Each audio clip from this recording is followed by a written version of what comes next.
ogututubika mpola toguntamiiza ng'omanya ddala wamma abaali nakyagamba kubanga nga bulijjo ekireetera ow'eŋŋombe okukiika ng'owakyobinda amuli bubi naye amakumi g'omwaka n'omunafu ayokerera abalungi tubaanirizza sigenda kwogera kuno nakulinga omukono gw'omusasi nkomyewo neera Ssaalongo Seggane Mayombwe Kanoonya ndi naye era mwanyumirwa nnyo essomo lyabatuusako ne munsaba nti Ssaalongo mutukomezeewo okwo ne mbagamba ate mulowooza muntisse kizitowa kino si kibigiya n'olwekyo mwatikka Mulalu Ssanja ndi naye Ssaalongo wammwe n'olwaleero nze musomesa Munnabusiro Saava Bosa Musisi Nseregganyi Kaawonawo omukenkufu mu lulimi Oluganda olw'edda Sengule wa Radio Simba omwaka 2022 naye engeri gye kiri nti ayogera omu amaga ate sitambudde omu buyisi bw'omu nsega yeebika kamubawe Ssaalongo wammwe ababuuzeeko ate era abeeyanjulire mu bujjuvu weewaawo agulumizibwenga atenderezebwenga awebenga ekitiibwa amawanga gonna gamusinzenga mu nnimi zaago weewaawo muliyo mutya abatugoberera abagoberera omukutu ogwa Lulasangeye ku YouTube ababeera ku TikTok nga mugoberera emisomo n'okukomawo ku nnono n'okunyweza olulimi Oluganda kubanga olulimi y'ensibuko y'omwana w'omuntu nze Ssaalongo Mayombwe Seggane Kanoonya omukugu mu kuteekateeka abaana abalongo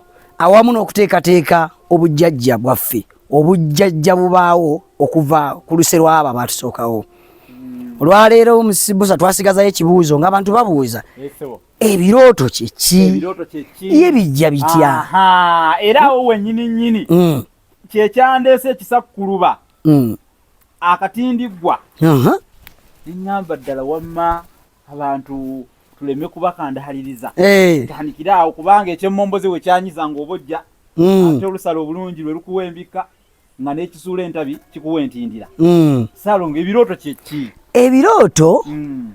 ebirooto bubaka obuva eri emyoyo oyo omutonzi gye yatuma mu nsi muno okuteekateeka ebyo bye yalekawo kubanga ye omutonzi bw'amala okuteekateeka ensi eno yatuma ababaka nga gy'emyoyo emyoyo egyo giyita mu birooto mu kubonesebwa oba okulabikirwa oluusi n'abantu abamu mu butume batuma omuntu naye ng'omuntu azenga ekirooto gy'oli omuntu asobola okugyewonaga naye gundi ebyo ebintu byandibadde bikyuka ng'alinga asaaga wayita ennaku ntono nnyo ng'olaba kyekituufu kati ekyo nakyo tukitwalire mu buufu obwo kulina jabuzi nakugamba ekintu nakugamba ekyo kubanga abamu baade bamanyi kino nti omala kwebaka kinoolaba nedda ensi eno erimu omusumba erimu omubaka erimu obutume erimu n'obulanzi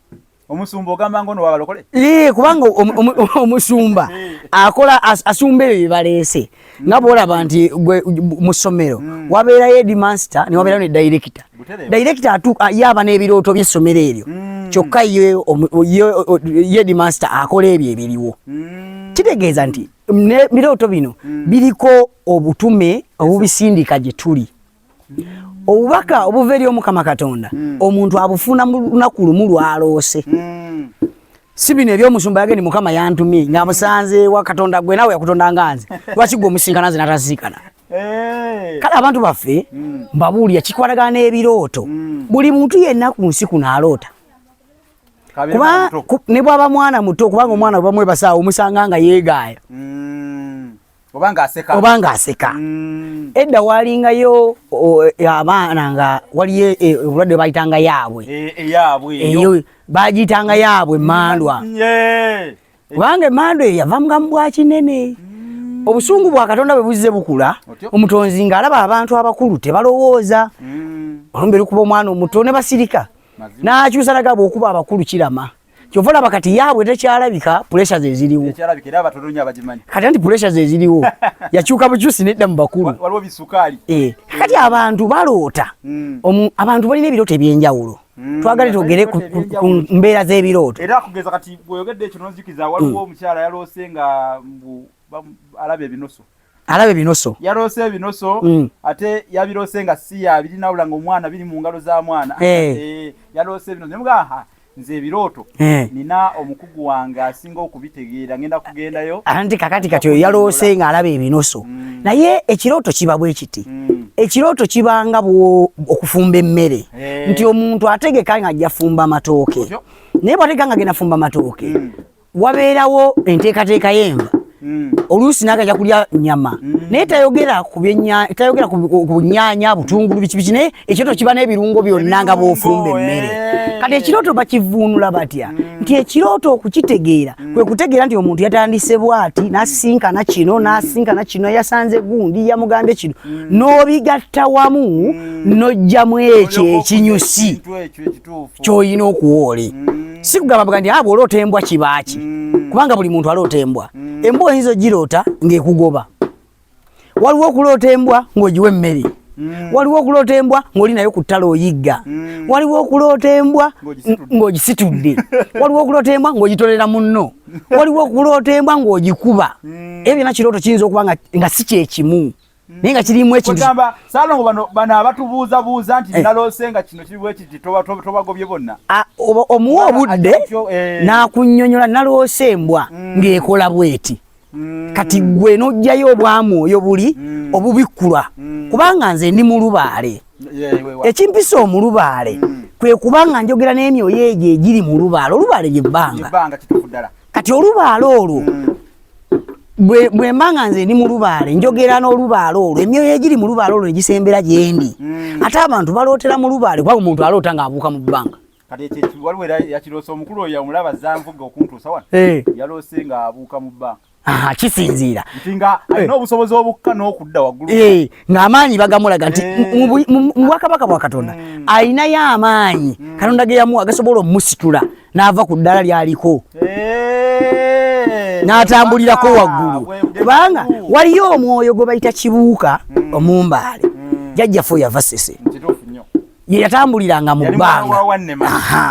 Kakati kibuuka oyo yaleeta omuntu okuloota obusaale okubuukira mu bbanga. Ate olumu n'omusajja omukulu Sserubwatuka gwe bayita Kiwanuka naye atambuliza abantu mu bbanga. Ate waliyo omusamba Omunyolo gwe bayita Nalwewuuba naye atambulira mu bbanga. Kyokka ate ne Kagoro ka Kyoma naye atambuliza abantu mu bbanga. Kati omuntu alina kukubuulira nti bwe nalabye kino nazizaako kino na kino n'olyoka omunnyonnyola bulungi. Ebirooto abantu bye basinga okuloota Mwami Bbosa ebisingira ddala okubabeerera eby'obuzibu. Abantu baloota ebintu nga bya bulijjo naye nga tebibali buziba. Abantu baloota nnyo nga bali mu bafu. Abantu basinga kuloota nga baziika. Abantu basinga kuloota nga yennyini omuntu aloota nga afudde. Abantu basinga kuloota nga bali ku bafu. Abantu basinga kuloota bintu bibakozesa mu bikolwa eby'obukaba. Omuntu aloota nga alina omwana we baali ne mwannyina bwe bityo. Naye obwo bwonna waka obukulaga nti olina okweteekateeka obwakatonda buno bukusemberere. Kyova olaba nti odduka n'ojjeeno ewange nze omusamize n'enzisa omuze ogwo ogw'omwana alogootana n'enzisa omuze gw'omwana ayiza okugwa ensimbu. Kubanga ebirooto bikulabula.